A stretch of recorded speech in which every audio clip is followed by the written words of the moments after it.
Start the timer when I hit the brake. Starting now. How long does it take to do 2 carts? Ooh, these are set out to the curb. Pretty well placed. Even got space in between the 2 carts.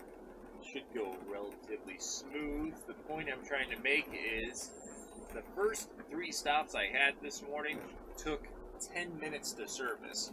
One was a walkout, one had some carts placed a little odd, and then the other one had a whole bunch of extra trash set out. And it was a bit of a task to clean it all up. So 3 customers in 10 minutes comes out to 18 stops an hour. 18 stops an hour, so 10 hours I can do 180. There's about 700 stops here, so 4 times 180 would be 720. So about as many stops as I have today. So if every customer was like the first 3 I had to start this route, it would take 40 hours to run this route. Ballpark figure, some rough napkin math, you could say these trucks cost $250 an hour to run. Garbage trucks in general. Whether front load, side load, rear load, you probably want to map out just $250 an hour to run them. And that's factoring all like the service and maintenance and depreciation costs, all that jazz. The operator in there, his compensation. Say $250 an hour. 40 hours to run all the stops, $250 an hour. You're looking at $10,000 in cost to run all the stops on one day. That would take an entire week, 5-day, 8-hour schedule week to run them. Just because people were setting that trash out or needing extra like walk-up service or extra service in general. The point I'm trying to make is so when we started doing automation, we charged for trash outside the cart. And we started automation the same time I showed up. I came over to help set up automation. And there was a policy to use the carts, like put trash in the cart. And some people, like, I can make a whole compilation of clips where trash would have fit in the cart, but I had to get out and finish putting trash away. And those were the ones that, like, when that started happening, or when I noticed that happening, that's the ones that made me go, like, what is going on in this town?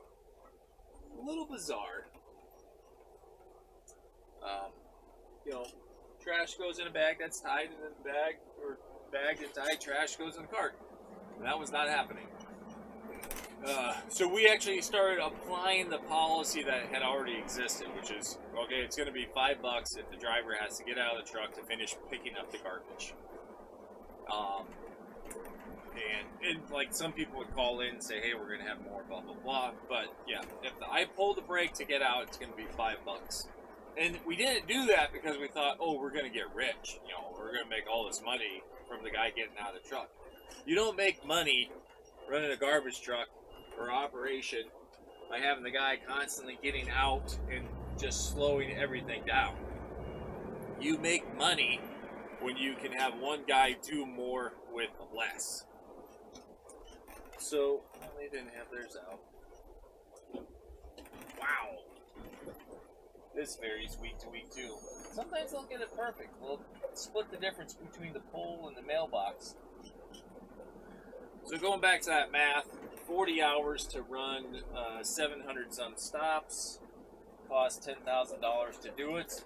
And today, we're kind of getting back up to pace. It was a very slow start, but we're getting up to a pace where, I usually shoot for trying to hit 90 stops an hour. So 8 hours from now, it won't be done, but 9 hours, it will be done. There's going to be some commuting time in between areas, trip to the transfer station, so you lose time doing that.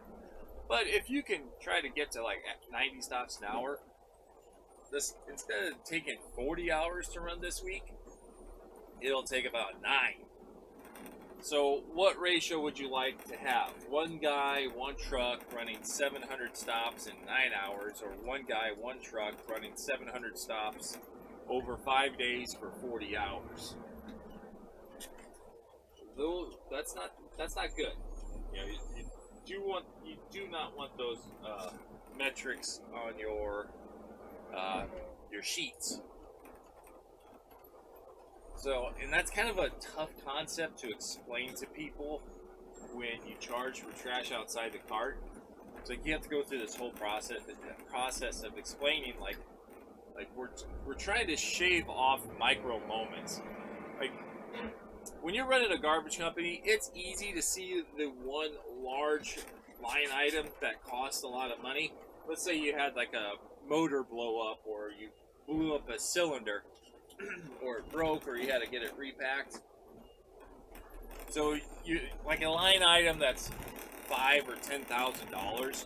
You can look at that at the end of the month and be like, oh, that's where our money went. You know, that's why everything was so expensive to run this month, because we had to get a new motor or a transmission or a cylinder. And you can sort of plan for that or prevent it through better maintenance, possibly. But what's more deadly than those costs, those one large item costs, because I've seen garbage companies survive even after a fatality. Like I've known of 2 garbage companies where there was fatalities in a motor vehicle accident, and you would think, oh man, that's, you know, that could be the death of a garbage company.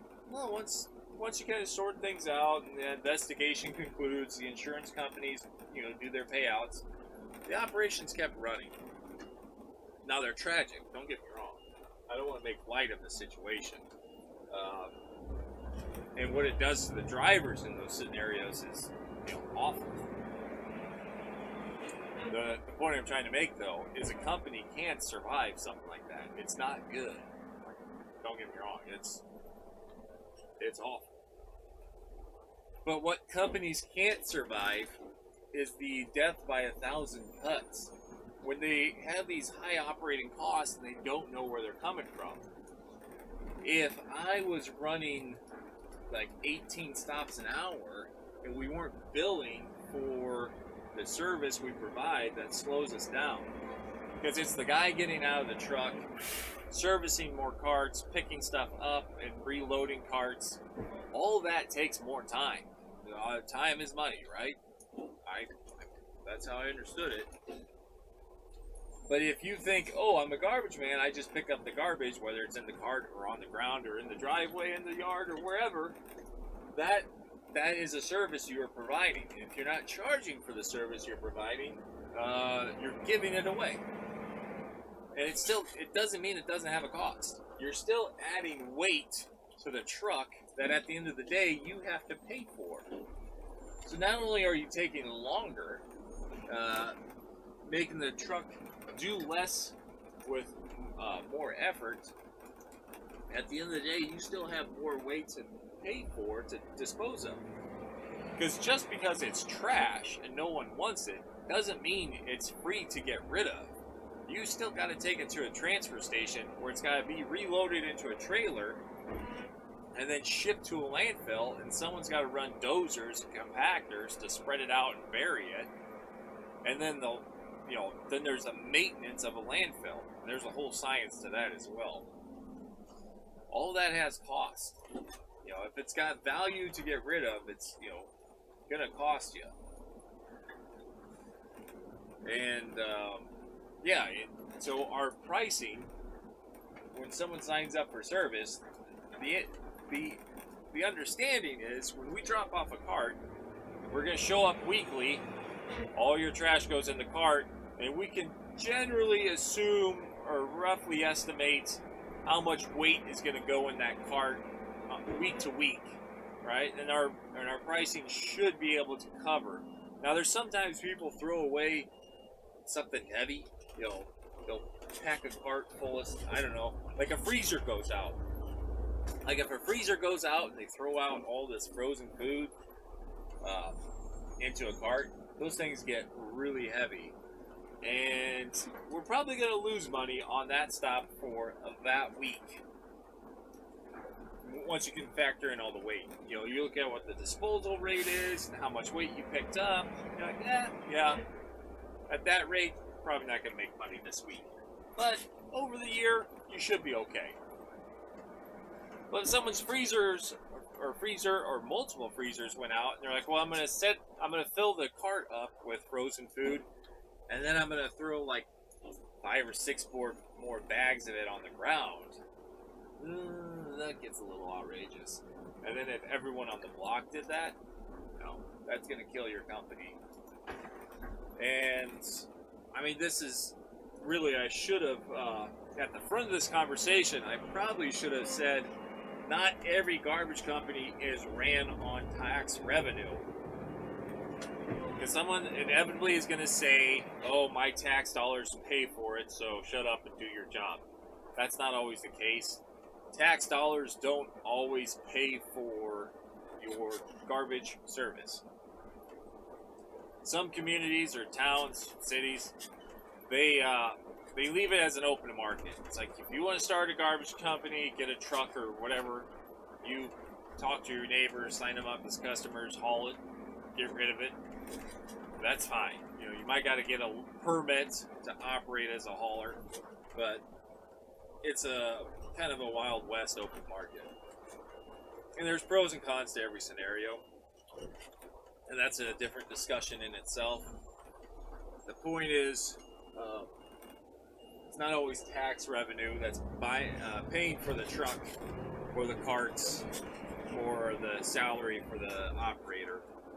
We're in a private market. It's us with one other competitor. Maybe there's another guy or another operation that kind of runs around doing some commercial stuff, roll off.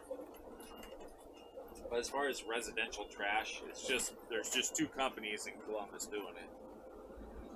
And each has their own policy, you know, pros and cons. I lost my train of thought. There were some pedestrians that were walking in the dark, and I was kind of watching them more than thinking about what I'm trying to explain. I don't know. You get the idea. I don't know. Maybe I'll post that one. I gotta walk this one back. Alright, later.